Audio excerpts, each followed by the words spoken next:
Feels though we used to have this set up in a different way. Well, I think we did. Like, this seems a lot further away now. You do have a different car these days. So. Well, yeah, but what I mean is, like, compared to last time we did this. far? No, I mean, you're in the same spot. Yeah, so. no. I don't know. I'll have to compare some of the videos we did in the car. Jurassic World.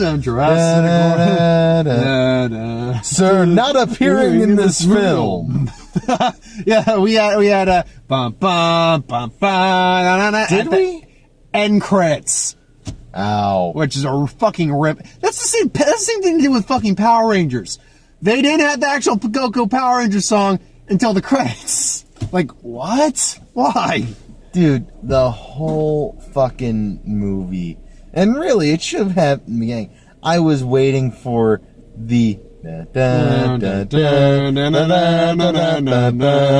know, the iconic fucking Jurassic Park song. That sucks. But, no, yeah, it was good. Oh, yeah. I think we both agreed that overall it is better than the first Jurassic World. I think there's things I did like better in the first one, but, you know, it's like certain scenes I like better. Yeah. But overall, I think this was handled story-wise a lot better. The effects were far superior in this one, compared to the first one. And the first one didn't have bad effects either. Well, they were a bit CGI still, but... See, that's the thing is, a lot of the effects in this, I don't think any of them were practical. Were there a couple? Oh, I could definitely see some practical. Like when Blue was sedated in the car or in the truck. That's practical. Okay. That Indoraptor scene in the cage. Was it a lot of the time though? What? Was it a lot of the time though? A lot of the time, no. Like anytime she's doing any serious movement or something like that, that's CGI, obviously. Okay. But the Indoraptor scene in that cage, there was some legitimate practical effects. Mean the tooth part? The tooth part, yeah. Okay. Where he's about to try to take the tooth, which we're gonna get to that scene. Yeah. The scene that actually made us go, oh shit. I guess what I mean is, you didn't have practical effects like you did in the first one. Oh no, there's not like a super giant T-Rex animatronic anymore. Or if they retired that thing. A lot of the effects were really good in terms of CGI. Yeah, they cleaned it up. Which, well. compared to some of the other Jurassic Park movies, isn't very hard to do. No, like I'm trying the third one in particular. Look, they actually had a real Spinosaurus, They had a real animatronic Spinosaurus in that one. They did. They did. Yeah. Okay. I don't remember. But if I showed you a scene with it, you'd be able to tell. But no, there's CGI that was also not good in that movie. And there's CGI honestly, there's CGI that doesn't age well in all the movies. But yeah. But yeah, overall, I mean, we were discussing this outside the car. Sorry about that. That they did seem to I'm going to take one. If you don't mind. Sorry. For your big fat fingers. Sorry, I have breath mints, so... See, I did it quick. Granted, I caught there. They did kind of prioritize the human element a little bit over the dinosaur element.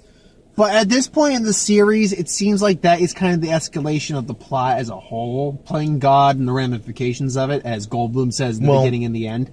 I think part of it was also the fact that they hired Chris Pratt on.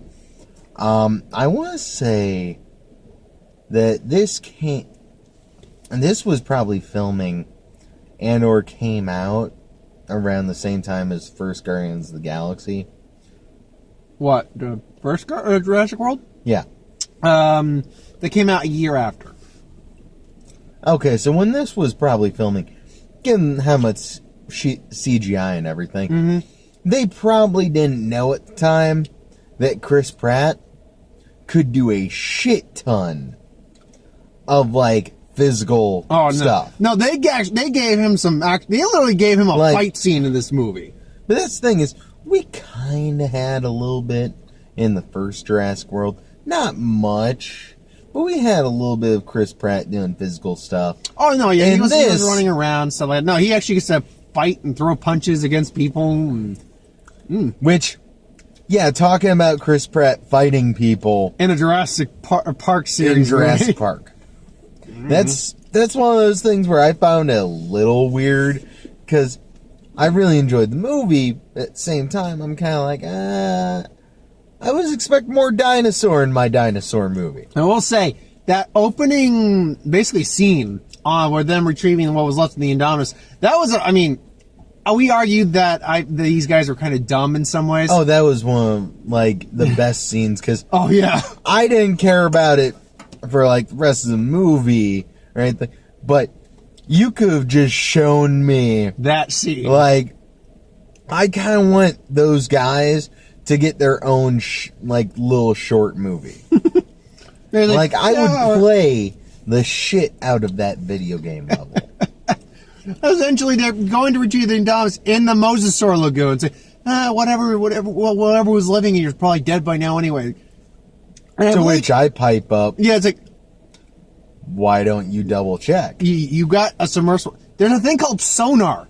Why don't you do a quick sonar sweep? Well, they probably don't have sonar on the submersible because it's too small.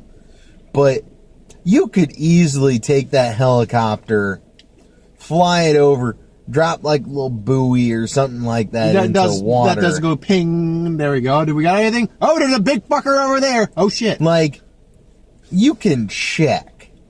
There are ways you can check that lagoon to see, okay, is there anything really big moving around in there? And the way they portrayed the Mosasaur, and that's, you don't really see him. We know what the Mosasaur looks like. He's in the first movie, for fuck's sake.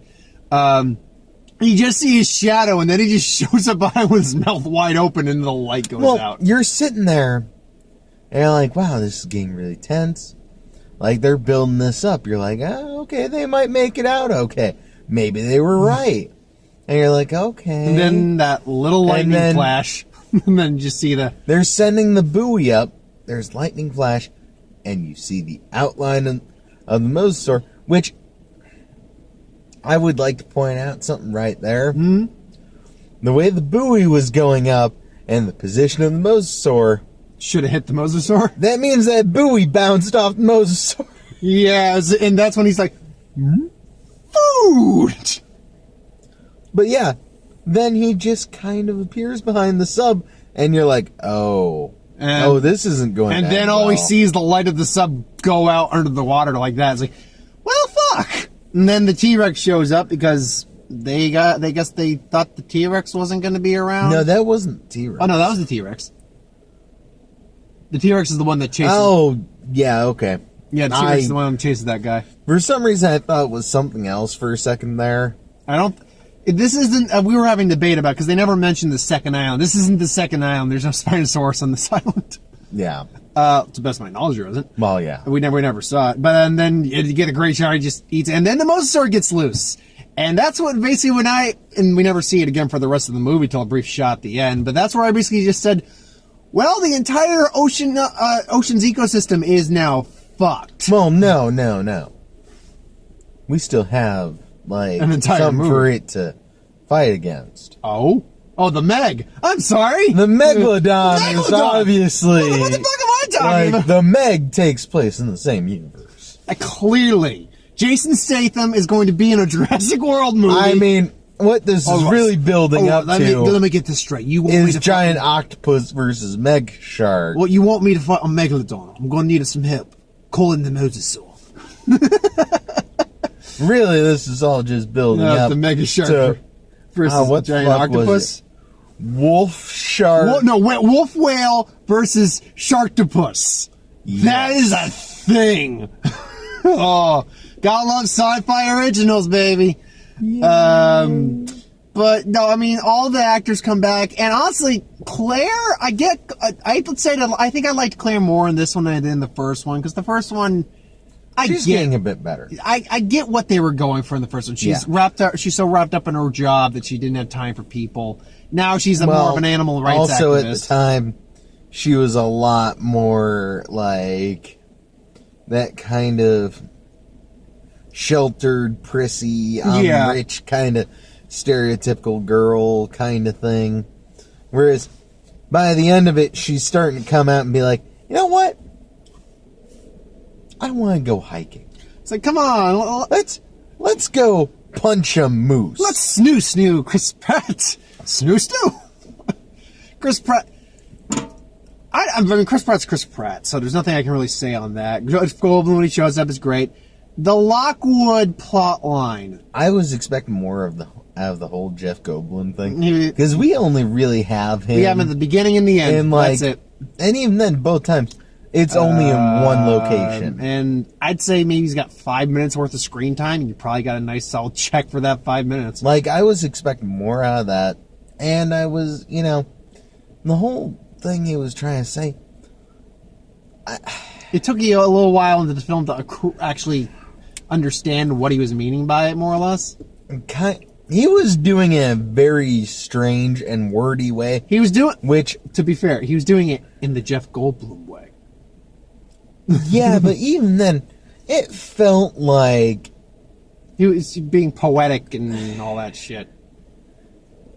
Almost, it kind of came off as like when you're trying to write something and you can't find the words that you want, so you try and go on this whole big, long thing going on about how, well, you see, it's kind of like this and kind of like this, to where it's like, well, instead you could just say this one thing. Yeah. And we would get it. But essentially is that our hubris in thinking that we can control genetic power, when we clearly proved we could not throughout every one of these movies, this one included, is going to bite us in the ass. And it comes to bite us in the ass at the end of the movie. So, yeah, and we're still not going to learn from the third movie, so, because people are dumb. People are very, very dumb. So, yeah, we actually saw a bit more dinosaur-on-dinosaur action, which is a weird thing to say, than we would normally. I mean, what did we get in the first film? We got the T-Rex fighting the Velociraptors. That was about it. Second film, we got... Well, no, when I was going, well, I guess you're right about that. Because you get that brief fight with the T-Rex, not the T-Rex, I think it's a Carnosaur versus that Stegosaurus-looking dinosaur, which was not, but it was something like that. Yeah. You get Blue fighting the Indoraptor, which I gotta say, size-wise, Blue was kicking that thing's ass. And she threw that fucker out a window. I guess part of my issue with the whole dinosaur-on-dinosaur thing is the fact that we get a bit of that, but there's still not a whole lot of as much focus on dinosaurs. You're right. The dinosaurs are more it's kind of like The Walking Dead in some regard. It's a world filled with zombies, but the zombies are not the focus of the show. It's the human. That's essentially what this movie kind of. The dinosaurs are there, and they are they're the primary focus of the characters. Yeah. But the movie's primary focus is not solely. It is more, there is parts of the movie that are focused on the dinosaurs, but it's more about the ramifications of playing God and the responsibility we have to take for our actions, more or less. They don't get as much screen time as they did in the first one. I mean, and they still get a lot of, actually, when you really break it down, again, first Jurassic World or Jurassic Park, because Jurassic Park didn't actually have a lot of dinosaur screen. When you really break it down, dinosaurs did not have a lot of screen time in that movie. No, they had a fair amount. I'll have to. I'm gonna have to look that up because I don't. Well, it's also the kind of thing where a lot of the scenes they were in were also a lot more memorable. That's a big part of it. It's like, okay. I think that's a big part of it. They were given a lot more stuff to do. But I mean, the new objective now is to sell dinosaurs on the black market for whatever means and create another brand new dinosaur. The Indoraptor, which I'm going to say right now, I loved far more than the Indominus Rex. Yeah, a little bit, yeah. Yeah, because... I mean, the Indominus Rex had some cool stuff to it. Yeah, and he was monstrous. Creepy. Yeah. But I will say they are kind of running into a problem there, where there is only so creepy you can make a dinosaur look. They did something different. They give this dinosaur somewhat of a personality. And actually very, flexible, movable hands. He seemed very dexterous. Yeah. He seemed, very agile. And I like that gold streak they gave on his neck, too. That was a nice little touch, I thought. Yeah. But no, the scene that cemented that that we both kind of liked it better was when this hired merc who was a dick. He basically went and was collecting dinosaur teeth. Finds the Indoraptor locked up in its cage, its pen for the auction. It hasn't been like put back. He's like, "Oh, I'm going to collect too, so I'm going to trank you." And he goes to sleep, and he's trying to pull it out. And then we see the tail rise, and he just looks at it to see and the tail drops, like that cat and mouse thing. And then we see the Indoraptor's eyes open, and he fucking smirks. And me and Mark were just like, "Oh fuck." That is not something I was expecting to see in a Jurassic Park dinosaur movie. Like, I was not expecting to see fucking something with that level of, look at this. Like, that is essentially that dinosaur breaking the fourth fucking wall. Hey kids, want me to use this guy? Okay. And you see him bite his arm off and swallow it whole. Well, not his own arm. No, the guy's arm. Yeah. And then, he basically just gets massacred. Oh, and then the elevator scene where he just kills the fuckers in the elevator. Which, I have to say, there were a couple points. Toby Jones was kind of not needed in that role, but whatever. Where these dinosaurs are just kind of, oh, well, this happened by accident, and it's almost like they're trying to explain it away by, oh no, these guys are just really good. No, he just accidentally hit that thing with his tail. It just kind of happened. Good. Of course, then she screamed and caught it. Of course, that wouldn't have happened if she hadn't have screamed and got the damn thing's attention. But whatever. The plot line with Lockwood's granddaughter. Yeah. So Lockwood essentially, Lockwood is a character, I guess, prior to the original Jurassic Park, who worked with Hammond to create the dinosaurs. But he did something that caused a rift in their relationship. What he did was clone his daughter. He actually made a clone of his deceased daughter so he could have her back. And and I had mental whiplash from that, because in one hand I'm like, that is dumb. That's dumb. That's really dumb. But at the same, I get it from like character standpoint, but like from a movie plot, I'm like, I briefly thought that was going to be the case, but I'm like, no, they wouldn't be that. No, they did go that route. That's kind of stupid. I think that kind of highlights the whole more human bits than dinosaur bits. Yeah. Just because there is a plot point about a little girl being a clone. Yeah. We are in a dinosaur and she's the one who fucking releases the dinosaurs in the end.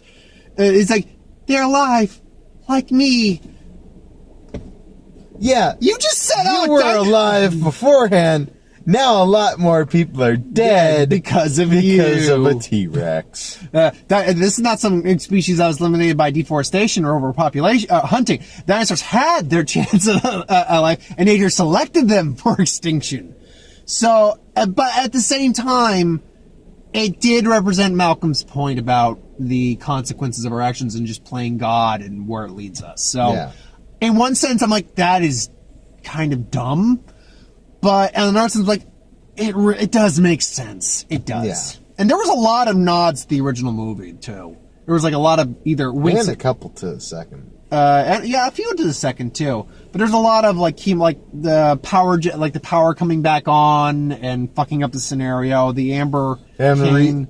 They missed one thing now. What was that? When they had to go in and reboot the system. Oh, there's some severed arm coming out? You didn't say the magic word. That actually would have been funny if they had, like, Wayne Knight, Slim Wayne Knight's like, I don't know, I liked him. I just decided to keep it.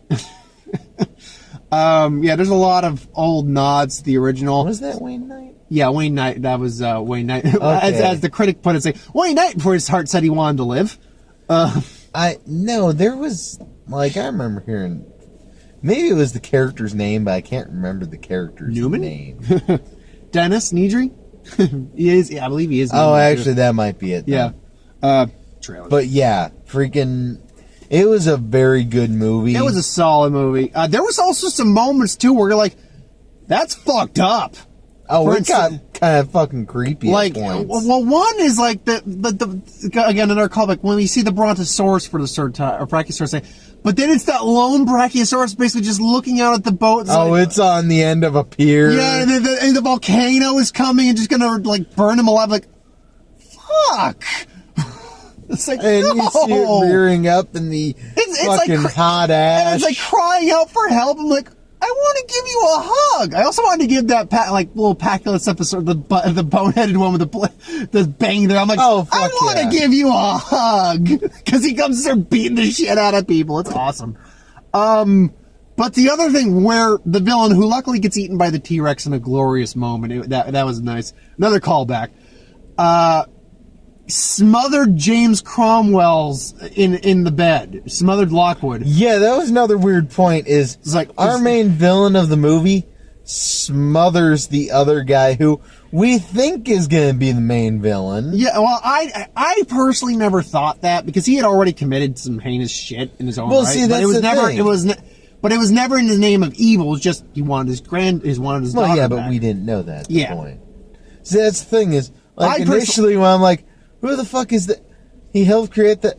Why haven't I heard of him before? I personally didn't think he was going to be the bad guy, but I also wouldn't have been surprised. Overall, I think I'd go 8 out of 10 on this. It's not perfect, but it's definitely enjoyable. Oh, yeah. Anyway, I love that shot of the T-Rex roaring at the lion. I thought that was nice, too. Oh, fuck yeah. Also, there is an end credits bit. It's nothing really amazing. Yeah, like, it's not required T-Rex to are in...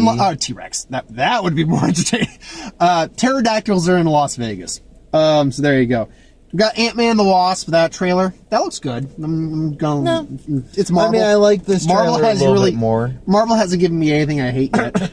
The Darkest Minds, I'm going to hope there's something else out that week, so I don't have to see that. I don't remember which one. That one is. That it's all the young adults that looks like it could have been X-Men. I'm so sick of seeing that trailer.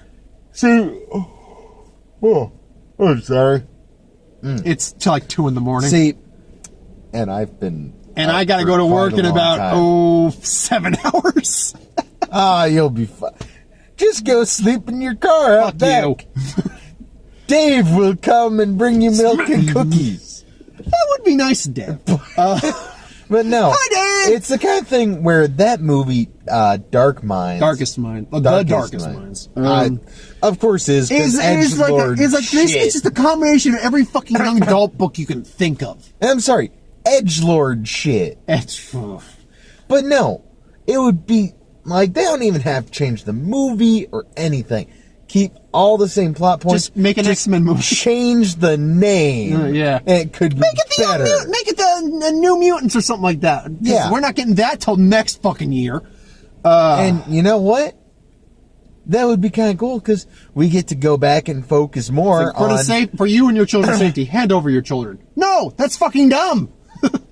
Anyway, The Meg. I commented in the hallway before we got in the movie that I want to see another movie in XD at some point, just because the experience. Yeah. And he says, what about The Meg? I'm like, yeah, if they got an XD one, I'd be down for The Meg. Jason Statham fights a Megalodon. Hold on, give me the Mosasaur. All right, Mosasaur, you go punch that Megalodon in the face. Dude, I would like the look of the movie. I like the trailer. I just wish we got a new trailer. Oh, there is a new trailer. It's a new international trailer. Never mind. Yeah, I have to look. We'll look at. We can watch it quickly before I leave after this. Yeah, I want to see him punch the shark in the face. I just need to see Jason Statham punch the shark in the face just once. Spider-Man into the Spider-Verse. That looks interesting. The only problem I had with the trailer was at a couple points it went into 3D. Yeah, I don't get that. For a second, I'm wondering, are we in a 3D showing of the movie? I think part of the problem was they made the movie first, then they went back and went, we gotta make a trailer. And to be fair, it does look like it'd be very nice. Grabbed the wrong part. It does look like it'd be very nice in 3D. So it looks really comic booky. Yeah, and very colorful. So I think it would pop. Like, it's animated, and it just looks like they basically got some comic book artists to draw this up and animate it. Yeah, so, I mean, and we've got Spider-Gwen, so that's cool. Oh, yeah. Last two, Grinch. We didn't need another one. I'm one of the people who does like the Ron Howard one, though I recognize problems with it. You keep referring to it as the Ron Howard. It is Ron Howard. Ron Howard directed that. I know, I get that. But let's be honest. It's the Jim Carrey Grinch better? It's the Jim Carrey. Fine. Jim Carrey. I recognize problems. Like, we don't need his backstory at all. But it's fine to me. But this... At least it's animated. Because if you're going to do the Grinch, it lends itself better to animation. Yeah. So at least it's animated. I'm not sure if I like Benedict Cumberbatch as the Grinch. We'll have to see. Some parts are funny in the trailer. We'll see. I'm not sure I like